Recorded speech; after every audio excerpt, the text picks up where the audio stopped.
اور یہ تذکرۃ الاطہار کتاب الارشاد شیخ مفید کی، اس کا صفحہ نمبر 282 ہے۔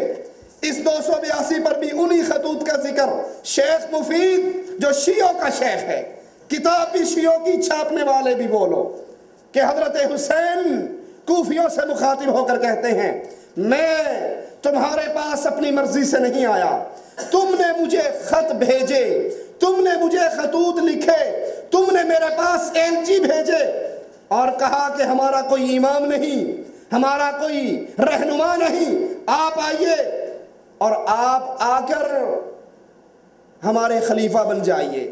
حضرت حسین اپنے ایک ساتھی عقبہ بن سمعان سے کہتے ہیں وہ 2 تھیلے لے کر آؤ جو کوفیوں کے خطوں سے بھرے ہوئے ہیں، اور ان کے خطوں کو ان کے سامنے کھول کر پڑھتے ہیں، کیا تم نے مجھے نہیں بلایا؟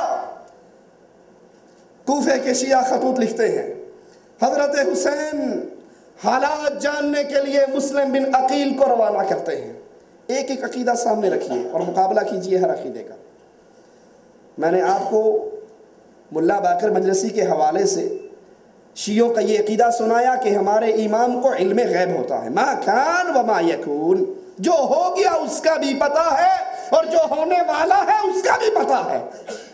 جس امام کو اتنا علم غیب ہے، بلکہ جعفر صادق کے نام ایک جھوٹ کی روایت بیان کرتے ہیں کہ انہوں نے کہا جو مردوں کی پشتوں میں ان کی اولاد ہے اور جو ماں کے پیٹوں میں ارحام کے اندر ان کی اولاد ہے، امام معصوم کو ان کا پورا علم ہوتا ہے۔ اب جس کو اتنا علم ہوتا ہے اس کو مسلم بن عقیل کو کوفہ روانہ کرنے کی کیا ضرورت پڑی تھی؟ جو عالم الغیب ہے، جس کے لیے فرشتہ نازل ہوتا ہے۔ اور ملا باقر مجلسی لکھتا ہے کہ فرشتہ بھی کیسا، اعظم من جبرائیل، وہ فرشتہ مقام اور مرتبے میں جبرائیل سے زیادہ بڑا ہوتا ہے جو ہمارے امام پہ وحی لے کر آتا ہے۔ تو مسلم بن عقیل کو حالات دیکھنے کے لیے حسین کیوں بھیج رہے؟ تمہارا عقیدہ، تمہاری کتاب کہ مسلم بن عقیل کو حضرت حسین نے بھیجا۔ کتاب الارشاد شیخ مفید کی صفحہ نمبر 262 پر لکھتے ہیں مسلم بن عقیل کوفے میں پہنچے حضرت حسین کے سفیر بن کے۔ اب آئیے ذرا سنیے، سنی تاریخ سے نہیں، سنی کتاب سے نہیں، انہی کی کتاب سے، انہی کا مذہب اور ان کا سلوک حسین سے پہلے سفیر حسین کے ساتھ کیا ہے۔ صفحہ 262 ہے۔ مسلم بن عقیل کو کوفے کے لیے روانہ ہوتے ہیں، پہنچتے ہیں، 30,000 کوفی 1,00,000 تلواریں لا کر مسلم بن عقیل کے قدموں میں رکھ دیتے ہیں۔ لیکن آپ نے سنا ہے نا، کوفی لا یوفی، ٹھنڈی ہوا کوفے سے کبھی چلی نہیں۔ اسلام کے لیے خیر کی خبر کبھی کوفے سے نہیں آئی۔ کوفے سے ہمیشہ تیر کھا کے دیکھا جو کمی گاہ کی طرف اپنے ہی دوستوں سے ملاقات ہوئی۔ اسلام پر وار کرنے والے یہ کوفی مسلم بن عقیل پہنچتے ہیں، 30,000 کوفیوں کا مجمع سامنے ہے اور حسین کے لیے مرنے کٹنے کا عہد و پیمان کر رہے ہیں، قسمیں اٹھا رہے ہیں۔ اور جب شام ہوتی ہے، شیخ مفید خود لکھتا ہے، شام ہوتی ہے، مغرب کی نماز پڑھانے کے لیے مسلم بن عقیل مصلی پہ چڑھتے ہیں۔ ابن زیاد آ کر کہتا ہے کتنے بندے لے کر؟ 10 بندے۔ مقابلہ کتنے سے ہے؟ 30,000 پہ۔ ابن زیاد آ کر کہتا ہے جو اپنی بیوی کو بیوہ کروانا چاہتا ہے وہ یہاں باقی رہے، جو بچوں کو یتیم کروانا چاہتا ہے وہ باقی رہے۔ اب 30,000 کا مجمع اپنے اپنے پیاروں کو کھینچ کے لے جاتا ہے۔ ماں آتی ہے اپنے بیٹوں کو لے جاتی ہے، بیوی آتی ہے اپنے خامند کے پاؤں میں دوپٹہ ڈالتی ہے اسے لے جاتی ہے، باپ آتا ہے اپنے جوانوں کو کھینچ کے لے جاتا ہے۔ شیخ مفید لکھتے ہیں، کتاب الارشاد ہے کہ جب مغرب کی نماز پڑھانے کے لیے مسلم بن عقیل مصلی پہ چڑھے، 30,000 میں سے 30 بندے رہ گئے تھے۔ 30,000 میں سے 30 بندے رہ گئے تھے، سبحان اللہ۔ اور پھر مغرب کی نماز پڑھائی، آپ کے ساتھ صرف 30 آدمی مسجد میں تھے۔ جب انہوں نے دیکھا کہ ابھی شام ہوئی ہے اور صرف یہی اشخاص باقی رہ گئے تو مسجد سے قبیلہ کندہ کے دروازوں کی طرف نکلے. ابھی ان دروازوں تک نہیں پہنچے تھے کہ صرف 10 بندے باقی رہ گئے. پھر ایک دروازے پر پہنچے, کوئی راستہ بتانے والا بھی ساتھ نہ تھا.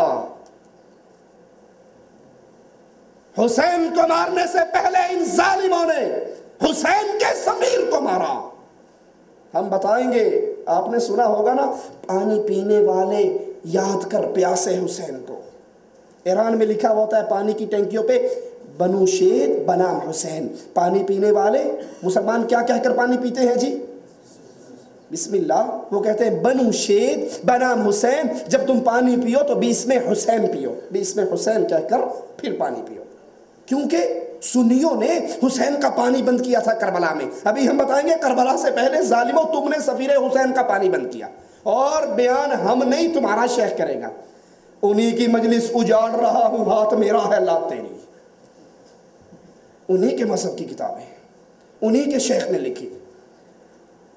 دروازے پہ پہنچے, مڑ کر دیکھا, کوئی آدمی نہ پایا جو انہیں راستہ بتاتا یا ان کے لیے رہنمائی کرتا.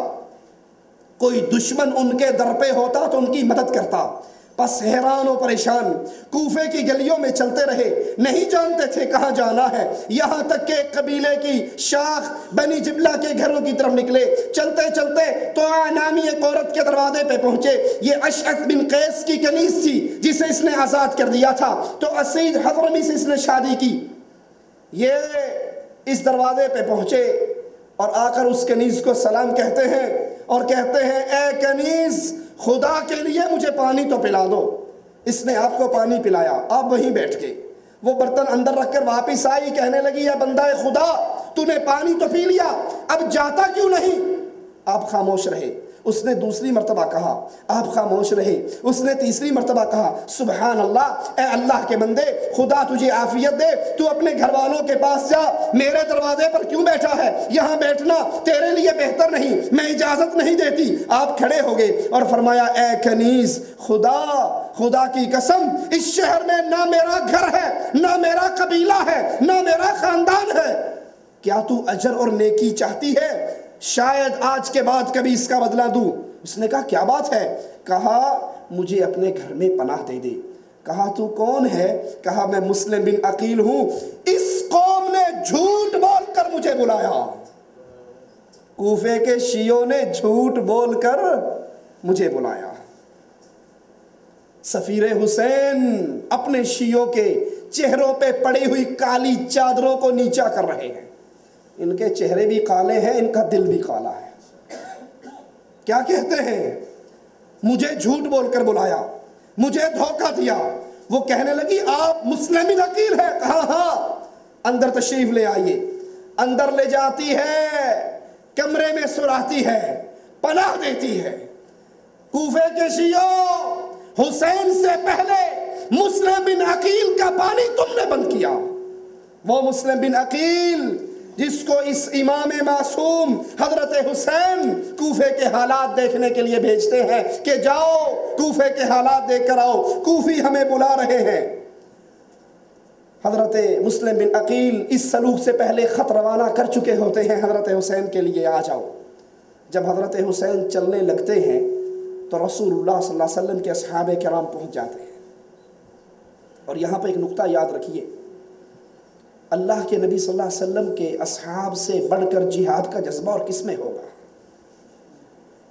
میرے نبی کے وہ صحابہ احد کے میدان میں اپنے صحابہ سے کہتے ہیں قوموا الی جنت عرضها کعرض السماء والارض. صحابہ اس جنت کے لیے دوڑ لگاؤ جس جنت کی چوڑائی زمین و آسمان کے برابر ہے. ایک صحابی اپنی جیب سے کھجوریں نکالتا ہے, 7 کھجوریں. یہی ناشتہ ہے, یہی دوپہر کی ہے, یہی رات کی ہے. ایک کھاتا ہے, گٹلی کو پھینکتا ہے, دوسری کھاتا ہے, تیسری کھاتا ہے, ہاتھ میں نظر دوڑاتا ہے, 4 کھجوریں ابھی باقی ہیں. کہتا ہے انہا لحیات طویلہ, یہ تو بڑی لمبی زندگی ہے کہ 4 کھجوریں کھاؤں, یہ ختم ہو پھر جنت جنت میں جاؤں. کھجوروں کو زمین پہ پھینکتے ہیں, تلوار کو نکال کر کفار پہ ٹوٹتے ہیں, پہلے حملے میں شہید ہو کے اللہ کی جنت میں چلے جاتے ہیں. یاد رکھیے نبی کے وہ صحابہ جنہوں نے نبی کے ہاتھ پر موت کی بیعت کی تھی, جہاد کی بیعت کی تھی. نبی کے وہ صحابہ, قافلہ چلتا ہے, ابو ایوب انصاری بوڑھے صحابہ ہیں, بوڑھے صحابی کہتے ہیں بیٹو مجھے بھی لے کر چلو. کہا بابا تو نے تو ہمارے آقا کے ساتھ رہ کر بڑا جہاد کیا تھا, اب آرام کرو. کہا میرے بیٹو یہ وہ لشکر جا رہا ہے جس کے بارے میں میرے نبی نے کہا تھا, جو کچھ دنیا کے لشکر میں شامل ہوگا اللہ اس کی زندگی کے ہر گناہ کو معاف کر دے گا.